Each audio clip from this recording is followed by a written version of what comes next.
Oak Haven's silent sky. The offer had seemed like a quiet mercy. David Thorne, a man whose life had recently been cleaved in two by a divorce that felt more like a slow, emotional amputation, craved quiet. He craved anonymity. He made a mental note to mention it to Mayor Jenkins, a perpetually harried man who seemed to be fighting a losing battle against Oak Haven's slow decay. Then came the animal behavior. It was the dogs first. Old Mrs. Gable's prized poodles, usually yapping at anything that moved, would suddenly fall silent in the middle of a barking fit, their ears pressed flat, their bodies trembling, staring at nothing.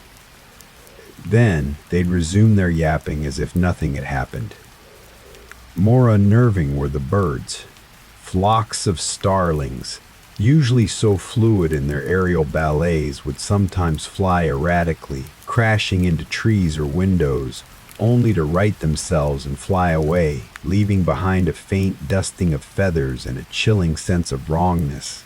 A few times David found small, limp bodies on his lawn, sparrows, robins, with no apparent injuries, as if they had simply ceased to be.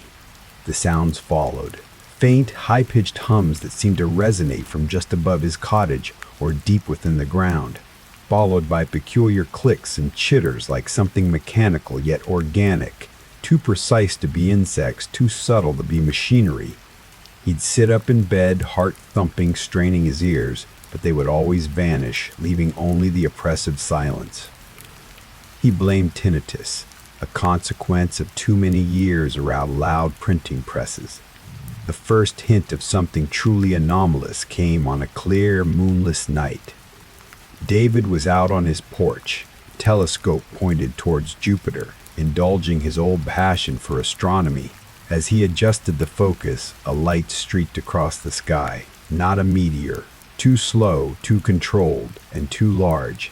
It was a silent black triangle moving with impossible grace, eclipsing stars as it passed. It didn't reflect light, it seemed to absorb it, a tear in the fabric of the night. It passed over his head and vanished behind the farthest hills. He stood there, frozen, his breath caught in his throat. He told himself it was a classified military drone, a new prototype. He had read about such things. His rational mind fought against the profound, unsettling awe that had gripped him. He mentioned it casually to Sheriff Ben Carter over coffee at the diner the next morning. "Saw something strange last night, Sheriff. Over the western hills." Looked like some kind of stealth aircraft or maybe a drone. Sheriff Carter, a burly man with a perpetually skeptical gaze, grunted into his mug. "Probably just a stray from the Air Force base a few hundred miles north, David. Or too much coffee." He craved a place where the biggest headline wasn't his own fractured life. So he traded the bustling newsroom of a major city daily for the dusty, echoing office of the Oak Haven Chronicle, a weekly paper in a town so small it felt like a forgotten comma in the vast sentence of America. Oak Haven. Sky plays tricks on you when you stare at it too long. His dismissal was immediate, his eyes holding no curiosity, only a weary practicality. But the subtle oddities persisted, escalating with an insidious grace. He started noticing physical anomalies. Patches of unnaturally cold ground in his backyard, even on warm afternoons. Strange, crystalline deposits found near the riverbed, shimmering with an unearthly iridescence that vanished when he tried to collect a sample. Or peculiar circular scorch marks on the bark of ancient trees deep in the woods, not from lightning, not from fire, but as if something hot had pressed against them, leaving a perfect, unblemished circle. He started keeping a meticulous journal, not just of the incidents, but of his own mental state, his sleep patterns, his food intake. He took photos of everything, the scorch marks, the ground frost, the bird carcasses. He sent the photos to contacts at academic institutions, environmental agencies. The responses were polite, generic, unusual weather patterns, geological anomalies, avian flu, nothing that acknowledged the unsettling patterns he was beginning to perceive. Then came the first disappearance that truly shattered Oak Haven's placid facade. Old Man Hemlock, a harmless eccentric who lived a few miles outside town, known for his obsession with stargazing and his vast collection of antique radios. He was a familiar sight, often seen on clear nights, telescope pointed at the heavens from his isolated hilltop. He hadn't been seen for 3 days. Sheriff Carter, initially dismissive, reluctantly launched a search party. David joined, driven by a growing morbid curiosity. They found Hemlock's cabin door ajar, his coffee still brewing on the stove, his telescope still pointing skyward. But Hemlock was gone. His dog, a loyal mutt named Stardust, was found whimpering under the porch, terrified, its fur singed in patches. And on Hemlock's small, rickety porch, David found it, a thin, almost translucent crystalline shard, pulsating with a faint internal luminescence. He pocketed it, a cold dread settling in his stomach. The official report: Old Man Hemlock likely wandered off into the woods due to age-related disorientation. But the whisper campaign in Oak Haven began in earnest. Hushed tones in the diner, wary glances at the night sky. Children warned to stay indoors. Population 1,200. Nestled deep in a valley surrounded by ancient, brooding hills, it was known for its apple orchards, its annual harvest festival, and its impossibly clear night skies. Best stargazing in the state! The fear, once a distant hum, now vibrated through the town like a live wire. David returned to his cottage, the crystalline shard burning a hole in his pocket. He placed it under his microscope. Its structure was unlike anything he'd ever seen. Impossible geometries, non-Euclidean angles. It pulsed faintly, and as he stared, he felt a strange, almost telepathic pressure in his mind, a fleeting image of vast, empty space, and a feeling of profound alien curiosity. He slammed the microscope cover shut, his heart hammering.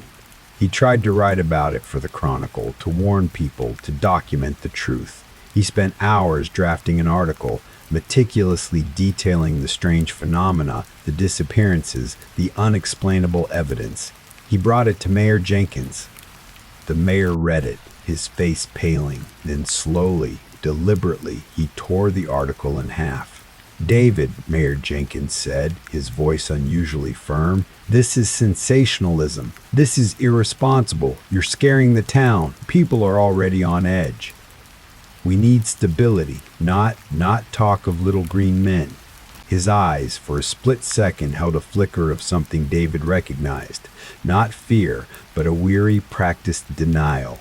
"We stick to the facts, David, and the facts are, Old Man Hemlock was old, and the wilderness is dangerous." The unspoken message was clear: conform or suffer the consequences. David retreated, the mayor's dismissal a harsh reminder of his isolation. The lights in the sky became more prominent, more frequent. Not just distant streaks, but large, silent black triangles, or peculiar spherical lights that hovered, pulsed, and then vanished with impossible speed. David saw them almost every night from his porch, sometimes so close he felt the oppressive silence they carried, a void of sound that seemed to suck the air from his lungs. The hums and clicks and chitters from above intensified, now a constant presence in the night, just at the edge of his hearing. Then, the whispers in his own mind began to form coherent messages. Not words, not a language he understood, but concepts, impressions, images. He'd be working at his desk, and suddenly, a flash, a vast, empty expanse of starless black, a feeling of immense, cold observation.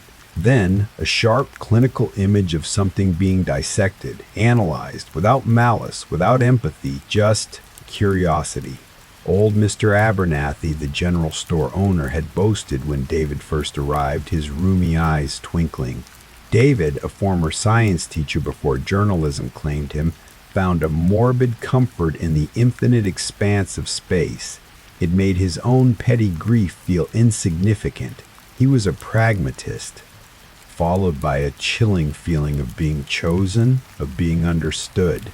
They were communicating telepathically, directly into his mind. They were studying him. He started seeing them, fleeting, shimmering distortions in the air, like heat haze, forming vague, human-like outlines that would appear and vanish. Sometimes he glimpsed tall, thin shadows moving with an unnerving fluidity at the edge of the tree line, their limbs too long, their heads too small, their movements unnatural. He'd blink and they would be gone, replaced by the familiar pines. But the fear, raw and primal, remained. His sleep became a torment. He'd drift off, only to be jolted awake by vivid, terrifying dreams. He was in a vast, sterile chamber surrounded by shadowy figures. They were touching him, probing him, not with physical hands, but with an invasive, cold curiosity that burrowed deep into his mind, extracting memories, fears, knowledge. He'd wake up screaming, his body aching, convinced the dreams were real, that they were visiting him in the night. He sought out Eleanor Vance. She was an old woman, frail but with eyes that seemed to hold the wisdom of centuries. She lived in a secluded cottage on the edge of town, surrounded by a garden of medicinal herbs and wildflowers. Locals whispered about her knowledge of the old ways. "Mrs. Vance," David began, his voice tight, "I need to talk to you about what's happening. The lights, the disappearances, the sounds, the feelings." He pulled out the crystalline shard. Eleanor took the shard, her ancient fingers tracing its impossible angles. She didn't flinch. Her pale eyes, startlingly clear, met his. "They're here again," she murmured, her voice a low, resonant hum that seemed to vibrate with the hum David heard from above. "They always return, every few generations, when the veil thins, when the harvest is ready." "Harvest?" David whispered, a chill running down his spine. Eleanor nodded. "They are not spirits, Mr. Thorne, not ghosts. They are collectors, observers. They take, not out of malice, but out of a different kind of hunger, a hunger for knowledge, for understanding. They seek resonance. Minds that hum with curiosity, souls that are open." Her gaze pierced him. "You resonate strongly, Mr. Thorne, very strongly. That is why they communicate with you. They have chosen you for deeper study. What do they want?" David pleaded, desperate. "A man of facts, of verifiable evidence." His years as a journalist had honed a skepticism so sharp it could cut through any flimsy veneer of superstition. He'd debunked cults, exposed charlatans, and penned scathing editorials against conspiracy theories.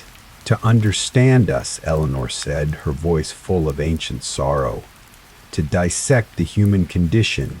They take what they need, and they leave behind echoes, whispers, a profound sense of absence. The others they choose to forget. They build walls.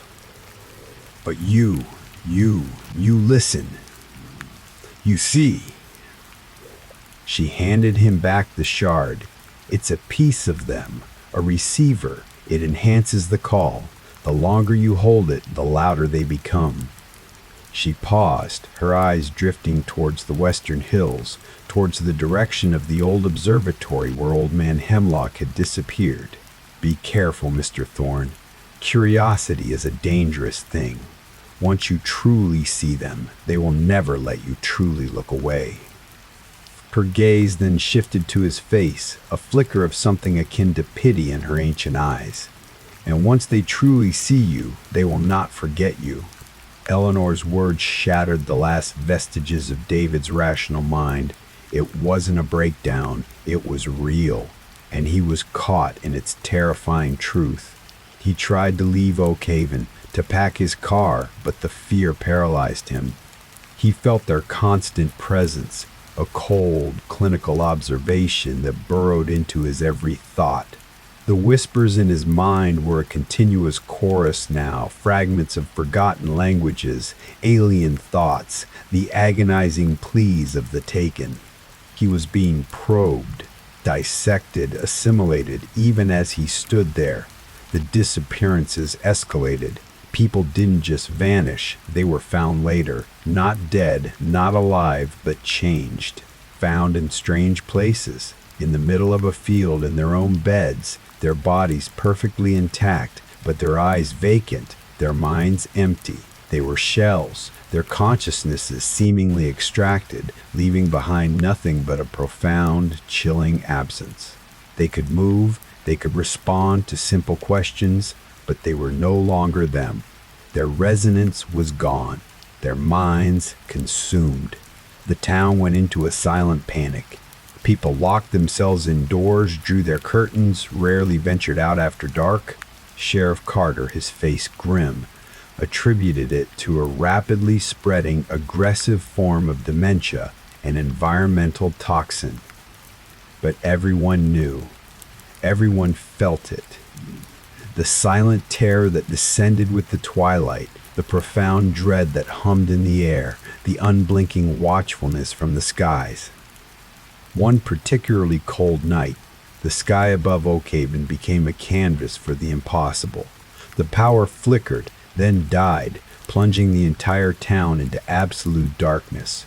The only light came from above. Ghosts and aliens belonged in cheap paperbacks, not the quiet, predictable rhythm of a small town. He liked it that way. He needed it that way. The first few weeks were idyllic. The air was crisp, tasting of pine and damp earth. The town moved at a leisurely pace. A massive, silent black triangle, larger than anything David had ever seen, descended slowly from the bruised, starless sky. It hovered directly over the town square, its undersides glowing with a soft, pulsing, unearthly blue light. The hum was deafening now, vibrating through the very ground, through David's teeth, through his bones. The whispers in his mind were a chaotic scream, 1,000 alien thoughts, 1,000,000 human fears, all merging, all vying for dominance. He stumbled out onto his porch, drawn by an irresistible force. The crystalline shard clenched in his hand. From the dark underbelly of the craft, beams of pure, unearthly blue light descended, sweeping across the town, illuminating homes, streets, individual people. And in those beams, David saw them. Tall, impossibly thin figures, translucent, their forms shimmering like heat haze. They moved with a disturbing fluidity, gliding through the streets, entering homes, not breaking doors, but simply passing through them. They were collecting. One figure emerged from the craft, gliding towards David's cottage. It was taller than the others, its form more defined, almost solid. It had no face, no discernible features, just a shifting void where a head should be. He felt an immense, ancient, clinical curiosity boring into his very soul. It stopped a few yards from his porch, its form shimmering in the blue light. The whispers in David's mind coalesced, forming a single, multi-tonal voice resonating with a cold, absolute authority. Subject, observed. Resonance, potent. Extraction, imminent. David screamed, a primal sound of terror and defiance. He flung the crystalline shard at the figure. It passed through its shimmering form harmlessly. The figure continued to glide forward, its movements slow, deliberate, inevitable. He turned to run, but his legs wouldn't obey. He felt paralyzed, trapped. The light from the craft enveloped him, a blinding, invasive blue that burrowed into his very being. He felt cold, so cold. And then, a tearing sensation, not physical but profound, as if something was being gently, meticulously peeled from his core. He heard his own scream, distant, muffled, then fading into the terrifying alien hum. He woke up slumped on his porch, the pre-dawn light painting the sky with bruised purples and oranges. The air was frigid. The craft was gone. The sky was empty, vast, and silent. He pushed himself up, his body aching, his mind a shattered mess. The town was still, too still. David spent his days writing about school board meetings and local bake sales, his nights under a blanket of stars so bright they seemed close enough to touch. The silence was absolute, broken only by the chirping of crickets or the distant hoot of an owl. Then the silence began to shift. The power was back on, a faint glow from some distant streetlights. But the silence, it was deeper than before, more profound. He walked through Oak Haven, a ghost in his own town. Houses stood silent, their windows dark. He saw no movement, heard no sounds. The few people he encountered, an old man watering his lawn, a woman collecting her mail, moved with a terrifying slowness, their eyes vacant, their faces devoid of expression. They were the ones who had been returned, the shells. He stumbled back to his cottage. The crystalline shard lay on his porch, perfectly intact, pulsating with a faint internal luminescence. He picked it up. It felt cold, heavy, an alien anchor against his palm. He left Oak Haven that day. He didn't pack anything. He just got in his car and drove. No one tried to stop him. No one seemed to notice him go. He travels now from town to town, never settling, never staying in one place for too long. He tries to convince himself it was a breakdown, a psychotic episode, the immense stress of his life finally catching up to him. He repeats it like a mantra, a fragile shield against the terrifying truth. He clings to logic, to reason, but the shield is riddled with holes. From that day, he still remains thinking about it. He sees the faint, inexplicable shimmer in the air sometimes, even in broad daylight. He sometimes catches the faint, high-pitched hum, the clicks and chitters, just on the edge of hearing, calling his name, promising him oblivion, echoing alien thoughts.